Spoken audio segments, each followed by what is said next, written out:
여호수아 8장 하도록 하겠습니다. 여호수아 8장은 이스라엘 백성들이 아이성을 점령한 이야기가 나오고 있습니다.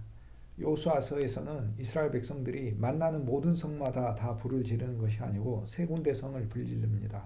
첫 번째가 우리가 이미 보았던 여리고성이고요. 여호수아 6장에 나오는 여리고성이고, 그리고 여호수아 8장에 나오는 아이성을 점령하며 아이성에 불을 놓습니다. 여리고성은 무너뜨리고 나서 불을 지르고요. 아이성이 무너지기 전에, 즉 그 백성들을 칼날로 죽이기 전에 성에다가 불을 먼저 놓습니다. 그 백성들이 밖으로 나왔기 때문이죠. 그리고 세 번째 도성은 하솔인데요. 이제 하솔은 여호수아서 11장에 이스라엘 백성들과 그 지역에 있는 하솔이라는 곳에서 세계 대전이 벌어지죠. 성경의 사실상 가장 엄청난 전투 중에 하나다라고 얘기를 할 수 있겠습니다. 이미 세계대전은 우리가 창세기 14장에 북쪽의 5왕과 남쪽의 4왕이 전투를 벌였고, 거기에 아브라함까지 함께 참전하여 총 10명의 왕이 전투를 벌였고, 그리고 살렘 왕 멜기세덱까지 등장하여서 10명 이상의 왕들이 패권을 놓고 승부를 겨뤘던 이야기가 바로 우리가 창세기 14장에서 볼 수 있는 내용인데, 그러한 세계대전은 여호수아서에 다시 한번 여호수아 11장 하솔의 전투에서 등장을 합니다. 미리 이야기를 하면, 자, 이제 우리는 약속의 땅에 들어가 나라는 하나의 내가 세운 세상의 무너짐을 보죠. 그런데 아간이 죽음으로 내가 세운 세상만이 아니라 내 자신의 속에 깊이 있는 그리스도 아닌 다른 것들을 좋아하는 그러한 존재의 본성이 그리스도의 십자가에 못 박혔음을 알게 되죠. 갈라디아서 5장 24절 말씀, 무슨 말씀이죠? 정과 욕심을 십자가에 못 박았느니라. 우리의 십자가에 정과 욕심까지 다 함께 못 박혀진 것입니다. 십자가를 바라보며 내가 못 박힌 것도 보고 정과 욕심이 못 박힌 것도 보는 것이 오늘 우리들이 봐야 할 부분입니다. 아이성의 전투를 통해서 하나님께서는 여호수아 8장을 통하여 오늘 우리들이 이제 이 아이성이라고 부르는 이 나의 삶 자체, 그 속에 있는 한 모든 사람이 전부 다 칼날에 다 엎드러져 죽었는데, 사실상 그 모든 사람들은 우리 인생의 매일매일 하루하루에 먼저는 나 자신입니다. 그리고 하나님께서는 마귀 사탄을 다 진멸하셨습니다. 그리스도 예수께서 이미 영원 가운데서, 우리가 영원한 새 예루살렘 안에서는 진멸된 존재들을 영적인 그런 왕국에 속했던 허탄한 수많은 그리스도의 대적자들이 이미 종결된 것을 볼 수 있는 것이고, 우리가 시간을 살면서는 주님께서 이 일들을 우리에게 적용하고 계시는 것이지요. 그리스도 예수 안에서 우리는 아이성의 무너짐을 통해 아이성에 있는 모든 사람이 다 죽었더라, 칼날에 다 죽었더라라는 그 말씀을 통하여 우리는 우리 자신이 그리스도의 말씀에 하나하나 다 적용돼야 된다는 것을 보게 됩니다. 매일 우리는 날마다 죽노라라는 바울의 고백처럼 우리는 아이성에서의 우리 자신의 죽음을 주님 앞에서 발견합니다. 우리는 사실상 우리가 살고 있는 우리 인생의 모든 날들이 다 한 사람 한 사람의 죽음을 이미 담고 있는 것이다 라고 저희들이 그렇게 볼 수 있겠습니다. 하솔에서의 정복은 이제 여호수아께서, 그리스도 예수께서 우주적으로 승리를 거두신 분임을 보는 것입니다. 세계 만국의 섭리, 그분의 뜻과 계획에 의해서 작용되고 있고요. 만국의 통치자들, 주권자들, 그리고 모든 행사도 그리스도 예수 그분의 움직이심에 의해서 조종당하고 있다는 사실을 우리들이 발견하고 긍정하고 하나님의 놀라운 역사에 대하여 여호와를 인정하는 것이 필요할 것입니다. 이제 그리스도 예수의 그 승리의 영역이 우주적으로 넓어진 것을 확인하는 것이 나중에 여호수아 11장 하솔의 전투에서 이긴 것이다, 이렇게 얘기할 수 있겠습니다. 출애굽기 34장은 시내산에서 모세가 돌판을 받아가지고 내려오게 되죠. 그런데 증거의 두 판을 모세가 손에 들고 시내산에서 내려오는데 두 번째 돌판이거든요. 출애굽기 34장의 두 번째 돌판, 첫 번째 돌판은 이스라엘 백성들이 우상을 섬겨서 십계명 자체를 이미 어기고 있는 장면을 보았잖아요. 그래서 여호와 하나님의 우상을 새기지 말라고 하는 이 놀라운 첫 계명부터 쓰여져 있는 이 십계명 자체가 받아오는 순간 이미 부서져 있는 것을 쉽게 얘기해서 이스라엘 백성들이 하나의 돌인데 이미 그들이 하나님 앞에 배도하고 가증한 우상 숭배의 죄를 저지름으로써 그 계명이 깨진 것을 알 수 있게 되죠. 그 계명은 깨졌으니까 첫 번째 돌판도 깨버리는 것이지요. 그런데 하나님은 새로운 돌판을 주셨습니다. 출애굽기 34장이죠. 증거의 두 판을 모세가 손에 들고 시내산에서 내려오죠. 그 산에서 내려올 때 모세는 자기가 여호와와 말하였으므로 말미암아 그 얼굴 피부에 광채가 나나 깨닫지 못하였더라라고 얘기해요. 그의 눈이 너무 부셨습니다. 이스라엘 백성들이 모세의 얼굴을 보자 하나님의 사람으로서 그 얼굴이 광채가 얼마나 빛났는지 몰라요. 출애굽기 34장 35절에 보면 이스라엘 자손이 모세의 얼굴에 광채를 보므로 모세가 여호와께 말하러 들어가기까지 다시 수건으로 자기 얼굴을 가렸더라라고 얘기를 해요. 자, 이 말씀을 가지고 바울이 고린도후서 3장에서 어떻게 읽어내고 있습니까? 고린도후서 3장 13절에 보면 바울이 이 사건을 읽어내는 바울의 시각을 우리가 알 수 있습니다. 이것이 바로 그리스도 예수의 사람들이 구약을 보는 시각인 것이지요. 자, 우리는 모세의 얼굴이 너무 빛이 나니까 모세가 이스라엘 백성들에게 자기 얼굴이 너무 빛나서 그들의 눈이 상할까봐 자기 얼굴을 수건으로 가렸다라고 이렇게 생각할 수가 있죠. 그러한 정황인 것도 한 면에 있어서는 우리가 유추해 볼 수는 있습니다. 그런데 고린도후서 3장 13절에 보면 그 사건은 바울에 의하면 모세는 율법을 나타내기 때문에 모세가 자기 얼굴을 가린 것은 율법도 광채가 있지만 문자의 사역도 광채가 있지만 수건을 통하여 가리고 이 율법이 가리키는 바, 율법이 지시하는 바, 율법이 성취되는 바는 그리스도 예수므로 그리스도 예수가 참 광명이심으로 그분을 주목하게 하기 위해서 모세가 자기 얼굴을 가렸다라고 이 말씀을 풀이를 하고 있습니다. 그러므로 고린도후서 3장 13절에 우리는 모세가 이스라엘 자손들에게 장차 없어질 것에 결국을 주목하게 하지 못하게 하려고 주목하지 못하게 하려고 장차 없어질 것의 결국 마지막 모형들은 결국에는 종결되는 것이지요. 그러므로 그것을 주목하지 못하게 하려고 지식도 패하고 방언도 패하고 예언도 패하고 다 패합니다. 그리스도 예수 안에 생명만 영원히 가는 것입니다. 믿음과 소망과 사랑은 영원히 가는 것입니다. 그런데 주 예수님의 그 실제가 오늘 우리들에게는 임하게 될 때 그것이 선물되어질 때 모형으로서 있던 것은 다 놓게 되는 거죠. 우리들이 진짜 자가용을 가지게 되면 이제 더 이상 모형 자가용을 가지고 진짜 자가용을 갖기를 바라는 그런 마음은 놓게 되는 것과 같은 것입니다. 어느 누가 모형 자동차 위에 올라타 가지고 내가 여행해야 되겠다라고 하면서 실제로 타보는 사람이 있겠습니까? 그러므로 고린도후서 3장 13절에 모세가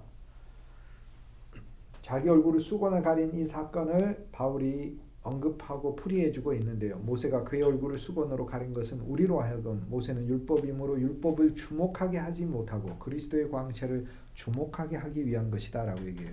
그런데 이 사건이 나오는 게 출애굽기 34장이라고 했죠. 그래서 출애굽기 34장은 새로운 계명을 하나님으로부터 받는 장입니다. 새 계명. 이것은 바로 그리스도 예수 안에 두 언약이 있음을 가리켜요. 하나는 옛 언약, 구약이라고 부르는 옛 언약이 있고 이건 율법의 언약, 문자의 언약이죠. 이 단계를 다 거쳐야 됩니다. 이 단계를 다 거쳐서 우리는 하나님의 계명과 율법을 이미 엮여 있는 존재, 심판받는 존재, 위기의 존재, 타락한 존재, 가망이 없는 존재, 영원한 절망과 저주와 흑암에 있는 존재일 수밖에 없다는 사실을 발견하는 것이고 그리고 심지어 내가 그 율법을 알아도 내 자신의 힘과 노력으로는 지킬 수 없다는 것을 아는 것이고 왜냐하면 하나님의 수준은 사실 너무나 높기 때문에 그렇습니다. 그런데 주님이 우리를 위하여 예비하신 새 언약이 있다는 것이죠. 이게 이미 모세의 사건을 통하여 모세가 첫 돌판을 깨뜨리고 새 돌판을 받아서 내려오는 출애굽기 34장의 이 이야기를 통해 하나님이 새 계명을 주시는 것이고 새로운 율법, 새로운 말씀을 준다는 거죠. 새로운 말씀이라는 말이 바로 성경의 책 제목으로 되어 있는 그 기가 바로 신명기라는 뜻입니다. 듀테로나미가 바로 신명기의 뜻인데요. 듀테로나미. 영어로는 듀테로나미라고 하죠. 듀테로라는 말은 이중이라는 뜻입니다. 두 개. 즉 새로운 또 하나의 라는 말이죠. 노미는 말씀이니까 또 하나의 새로운 말씀이라는 뜻이에요. 그래서 이미 신명기는 옛 율법만 가리키는 게 아니라 신명기라는 말 속에 주님이 우리에게 우리가 이해하고 우리가 받아들이고 하는 그러한 말씀으로 우리에게 올 것을 가리키는 첫 번째 말씀이 있고, 그분이 우리 자신 안에서 영과 생명이 되셔서 그분이 우리 심령 속에 말씀을 쓰여주고 깨닫게 해주고 낭독하고 들려주는 새로운 말씀의 차원이 있을 것을 보여주는 것입니다. 이것이 바로 듀테로나미죠. 그러므로 신명기라는 제목 속에 이미 하나님이 말씀을 한 번 더 쓰신다라고 하는 것 속에 이미 예레미야가 또 에스겔이 너의 마음에 내 율법을 두고 내가 이것을 새로 쓰리라, 예레미야 31장에 새 언약을 이야기하며 이 새 언약은 우리의 심령에 여호와께서 쓰시는 것이라는 것을 말씀하였듯이 이미 이 제목 속에 그리스도 예수의 새 언약이 우리에게 주어질 것을 알려주고 있습니다. 그러므로 성경을 볼 때 먼저 우리는 이성과 지식과 우리의 배운 바와 학식과 언어를 통하여서 성경을 이해하는 것이죠. 그 다음에 우리는 다시 한번 그리스도께서 성경을 우리에게 써주셔야 합니다. 그 말씀을 우리의 심령에 새롭게 쓰셔야 합니다. 오늘 여호수아 8장인데요. 여호수아 8장 아이성을 이겼죠. 아이성을 이기고 나서 그 다음에 한 일이 뭡니까? 여호수아가 아이성 전투에서 승리한 다음에서는 에발산에다가 제단을 세웁니다. 성경에 나오는 제단은 제물을 바치는 것이니까 거기에서 하나님께 이스라엘 백성들이 제사를 통해서 하나님 앞에 다시 거룩해질 수 있도록 거기에 제단을 세운 것이지요. 제단을 세우고 나서 그 제단은 다듬지 않은 돌로 만든 것인데 그 돌 위에다가 율법을 여호수아가 다 쓰죠. 이미 모세를 통해 율법을 받았는데 여호수아가 율법을 다시 한번 그 돌들 위에 다 씁니다. 그리고 여기 제단이 있고요. 제단은 돌들로 만들어졌고요. 그 제단에 율법이 쓰여져 있죠. 자, 이 돌들은 누굽니까? 우리가 돌들이 누군 줄 몰랐는데 예수님이 가르쳐 주셨네요. 너는 베드로라, 너는 돌이라, 너는 돌이라 라고 주님 말씀하셨잖아요. 가이사랴 빌립보로 제자들을 데리고 가셔서 마가복음 주님께서 8장에 보면 가이사랴 빌립보로 데려가신 다음에 가이사랴 빌립보에 이방인 성전들이 엄청나게 서 있지 않습니까? 그런데 예수님이 내 교회를 세운다고 하셨어요? 그럼 우린 질문해야죠. 예수님은 돌도 없으시고 그런데 어떻게 예수님이 교회를 세우십니까? 네가 돌이다 라고 말씀하 네가 베드로라. 이 반석 위에 내가 세우리라 라고 얘기를 했습니다. 주님께서는 돌들이시죠. 주님께서만 돌들이신 게 아니라 우리들도 돌들입니다. 이것을 나중에 베드로가 깨달아서 베드로전서 2장 4절에서 8절에 그 자신이 돌이며 우리들도 산돌이신 그리스도 예수를 따라 살아있는 생명의 돌이고 신령한 집 하나님의 성전으로 지어져 가는 존재다라고 얘기를 하는 거죠. 우리는 지금 보이는 건물만 짓는 존재가 아니라 지금 보이지 않은 채 그리스도 예수 안에서 서로 지어지고 있는 존재인 것입니다. 출애굽기 34장에 그러므로 이 새 언약이 쓰여지는 것, 이것은 바로 처음에는 내가 이성과 지식으로 하나님의 말씀을 내 인식에 내 머릿속에 쓰는 것이고, 또 하나는 그리스도 예수가 생명이 되셔서 그분 말씀을 내 속에 쓰시는 것을 말합니다. 이것이 바로 여호수아 8장 후반부에 전투를 이기고 나서 제단을 돌로 쌓고 돌에다가 여호와의 율법을 다 여호수아가 다시 적는 것이죠. 모세가 적는 게 이미 신명기에 있고 여호수아가 적는 게 여호수아서에 있습니다. 오늘 우리들은 율법 아래서 하나님의 말씀 우리가 배웠습니다. 예를 들어 팔복을 우리가 읽었어요. 심령이 가난한 자는 복이 있나니 천국이 저희 것이며, 심령이 가난 원문은 가난한데 영 안에 있는 자예요. 영 안에 있는 가난한 자, 가난하지만 영 안에 사는 자예요. 그런 자는 복이 있어요. 천국이 저희 것이죠. 애통하는 자는 복이 있나니 저희가 위로를 받을 것이요, 온유한 자는 복이 있나니 저희가 땅을 기업으로 얻을 것이요, 화평케 하는 자는 복이 있나니 저희가 하나님의 아들이라 일컬음을 받을 것이며, 긍휼히 여기는 자는 복이 긍휼히 여김을 받을 것이고, 마음이 청결한 자는 복이 있나니 하나님이 볼 것이잖아. 이 모든 복들을 우리가 읽을 때 우리가 이성과 지식과 우리의 눈으로 읽고 우리의 머릿속에 이제 우리가 이 말씀을 새깁니다. 그런데 생명이신 그리스도 예수께서 다시 한번 이 말씀들을 우리의 심령과 우리 인생 전체에 적어주셔야 하는 것이지요. 그런데 이것은 개인적인 차원만이 아니라 함께 만들어진 재단인 거죠. 우리는 이 돌 재단들, 돌로 쌓여진 이 재단들이 바로 돌의 교회들 아닙니까? 쉽게 얘기해서 구약의 여호수아가 돌들에 쓴 것은 바로 오늘 우리들에게 그리스도 예수께서 쓰신 것이고, 이것은 개인적인 것만이 아니라 하나님의 제단을 만들기 위해, 하나님의 성전을 만들기 위해, 이것이 더 확장되면 성전이 있는 새 예루살렘을 만들기 위해서죠. 새 예루살렘을 만들기 위해 주님은 우리에게 말씀을 써야 하는 것입니다. 그러므로 오늘 우리들은 이제 어떤 말씀으로 우리가 늘 보아야 하느냐? 모든 말씀은 나를 통하여 예수 그리스도의 왕국을 이루시고 예수 그리스도의 복음의 사람들을 내게 하는 말씀으로 내가 읽는 것이에요. 나 한 사람만을 치유하는 말씀으로만 읽는 게 아니라 내가 모든 말씀들을 읽을 때 새 예루살렘의 비전 아래서 읽는 것입니다. 그것은 바로 하나님께서 지으실, 지금 짓고 계시는 이 놀라운 도성에 하나님이 나를 사용하시고 그 돌들 가운데 하나로서 하나님이 내가 기능하도록 하신다는, 즉 내가 여호와의 팔로도 여호와의 도구로도 여호와의 재료로도 쓰임받고 있다는 믿음 아래서 주님 앞에 나아가는 것이고 주님께 활용되는 것을 말하는 것입니다. 출애굽기 34장에서 결국에 모세가 이스라엘 백성들의 자신의 얼굴에 있는 광채를 보지 못하게 하기 위하여 수건을 가렸다는 것은, 그것은 구약의 율법이 하나님의 광채를 나타내는 모형의 역할을 하고는 있지만 율법에 있는 그 광채보다 더 찬란하게 빛나는 그리스도의 광채를 보게 하기 위하여 모세가 얼굴에 수건을 가린 것이다 라고 하나님의 말씀 고린도후서 3장에 우리에게 가르쳐주고 있습니다. 그럼에도 불구하고 이 말씀을 읽을 때 저희들의 마음이 오늘까지 수건이 벗겨지지 않고 있으니 라고 이야기를 해요. 그래서 쉽게 얘기해서 그 모세 얼굴에 썼던 그 수건은 모세 얼굴의 빛을 드러내게 하는 것이고 그 빛은 사실 그리스도 예수죠. 그러므로 고린도후서 3장 14절 말씀해 보면 그들의 마음이 완고하여 그리스도를 받아들이지 않고 그리스도로 성경을 읽지 않고 구약의 모든 한 장 한 장 속에서 그리스도를 증거하지 않고 완고하게 계속해서 예수님을 거부하면서 누구를 위해 우리가 살면 그리스도를 위해 살죠. 누가 나와 여러분을 위해 죽으셔서, 그리스도 예수가 우리를 위해 죽으셨잖아요. 딴 사람이 죽었습니까? 그리스도 예수가 우리를 위해 죽었지. 오늘 저와 여러분의 이름, 당신의 죽음으로, 그분 자신의 죽음으로 우리를 구원하신 그분을 만입이 우리에게 있으면 영원히 찬송해야 되는 게 우리 일인데, 성경의 모든 장과 모든 기절들 가운데 주 예수 그리스도를 증거하지 않는다면 대체 누구를 증거하고 누구를 말한다는 이야기입니까? 인간의 이야기가 아닙니다. 성경은 주 예수 그리스도에 대한 이야기입니다. 예수님 자신이 이 성경은 자기 자신에 대하여 증거하는 것이라고 예수님 말씀하셨잖아요.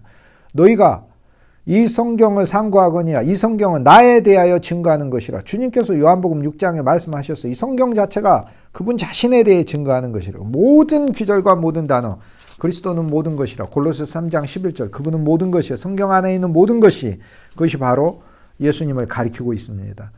골로새서 2장 16절 17절에 보면 매일매일 먹는 것이든 마시는 것이든, 성경 하나 나와 있는 음식이든 빵이든 음료이든 먹는 것이든 마시는 것이든 곡식이든 고운 가루이든 그것이 무엇이든지 간에 그것은 그림자죠. 안식일이고 월삭이고 절기고 유월절, 무교절, 맥추절, 나팔절, 초실절, 속죄절, 초막절, 이 모든 것들은 전부 다 그림자라. 16절에 그렇게 얘기하잖아요. 그런데 그 그림자의 몸은 그리스도니라. 쉽게 얘기해서 몸이 있으면 몸에 빛이 비치면 그림자가 있는데 구약에 나와 있는 모든 항목들은 그 그림자를 알려주는 거죠. 그런데 이것은 너무 놀라운 기능을 하고 있는 거예요. 왜냐하면 그 실제는요, 비밀이셔요. 그리스도는 비밀이라 우리가 잘 몰라요. 그렇기 때문에 사실 우리도 그림자 같은 인생들이라서 그림자는 그림자를 봐야 알 수 있지 않습니까? 그림자가 실제를 보면 어떻게 합니까? 우리가 그림자인데 결국 우리가 그림자이기 때문에 그림자가 실제를 만나도 우리는 그림자 수준에 있는 것만 알지 실제를 보지 못해요. 우리 스스로는. 실제이신 그분이 우리 속에 와서 실제를 알게 하는 것입니다. 이 실제라는 말이 알레테이아인데 이 알레테이아가 바로 진리라는 뜻이에요. 진리. 알레테이아. 알레테이아는 어디에 나오냐면 유명한 용례는 여기에 나옵니다. 요한복음 4장에 사마리아 여인이 예수님께 산을 세겜산에 있는 곳에서 예배드려야 되는지 아니면 예루살렘에 와서 예배드려야 되는지 물어봤어요. 그때 예수님께서 하나님은 영이시니 예배하는 자가 이 산도 저 산도 아니고 영과 그리스도의 영을 가지고 예배하고 진정으로 예배할지니라 이렇게 돼 있는데, 또는 진리로 예배할지니라 이렇게 되는데, 헬라어 원문은 알레테이아예요. 알레테이아로 예배할지니라, 즉 실제를 가지고 예배할지니라 이렇게 말씀하신 거예요. 그 이야기는 옛날에는 모형 갖고 있다. 모형의 양, 모형의 성전, 또 모형의 인물들을 가지고 예배를 했고, 쓰여진 문자의 말씀을 가지고 예배를, 그 실제는 그리스도예요. 그러니까 너희 마음속에 그리스도가 있어야 하고 내가 있어야 되고, 너의 마음속에 내가 실제가 되어 그 실제를 통하여 예배하는 것이다. 그 실제에게 예배할 뿐 아니라 예배하는 수단과 과정과 그 진행의 모든 것도 그분 그리스도 예수가 다 역사하는 것이다 라고 말씀하는 것이죠. 그러므로 우리는 그리스도를 가지고 그리스도께 예배하는 것입니다. 구약 성경을 읽을 때 그러므로 우리는 그리스도 예수를 봐야 하는 것이에요. 그것이 오늘 우리들이 마땅히 하나님의 구약을 대할 때 보여야 될 자세이고요. 만약 구약을 읽을 때 그리스도를 읽지 않으면 그것은 수건이 벗겨지지 않고 있는 거예요.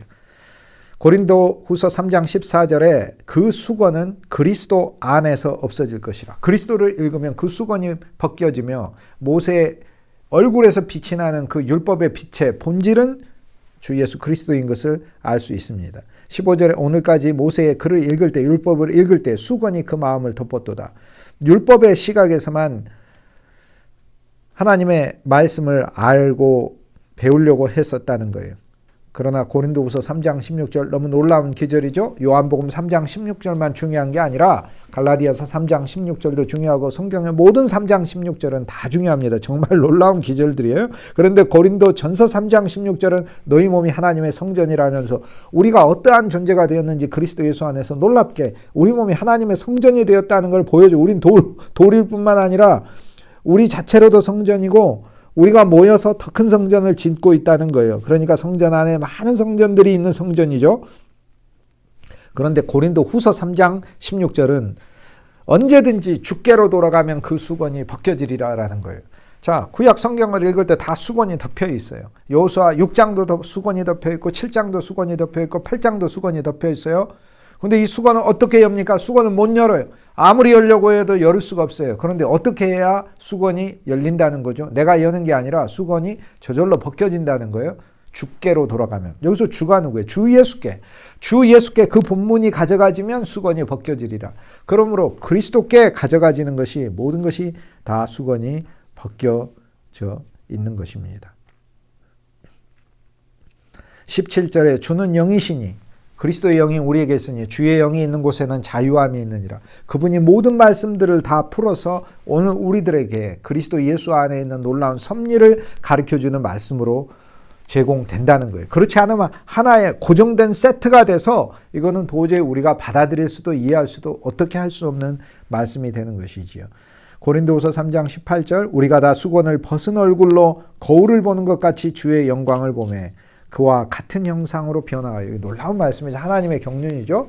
하나님의 경륜의 최종은 어떻게 되는 거? 그와 같이 되는 거. 그리스도와 같이 되는 거예요. 그리스도와 같이 내 노력으로 되는 게 아니고요. 그 성화라고 부르죠. 내 노력으로 되는 게 아니라 그분의 영과 생명이 내게 주어져서 가는 건데, 이것은 내 기도를 통하여, 말씀을 통하여, 찬송을 통하여, 사랑을 통하여, 하나님의 다루심을 통하여, 또 하나님의 훈련을 통하여 이것은 이루어지는 것입니다. 그리스도가 내 안에 충만해지는 거예요. 이 모든 전체를 통하여, 그리고 교육과 공부를 통하여 그리스도 예수가 여러분 안에 채워지는 것이죠. 그런데 그 그리스도 예수가 우리 안에 점점 채워지는 과정에서 그분이 역사하시는 거예요. 그분이 일하셔서 그분 자신은 우리에게 더 주심으로 더 주입하시고 공급하시고 흘러보내게 하시고 우리 안에 조성되시고 형상이 이루기까지, 그리스도의 형상이 이루기까지. 성경 원문에 형상이란 단어 없어요. 그리스도를 이루기까지, 그리스도가 구체적으로 실제로서 보여지기까지 주님께서 우리에게 역사하시는 거예요. 그 과정에서 우리는 주님을 누리고 찬송하고 믿고 담대히 신뢰하며 나아가는 것입니다.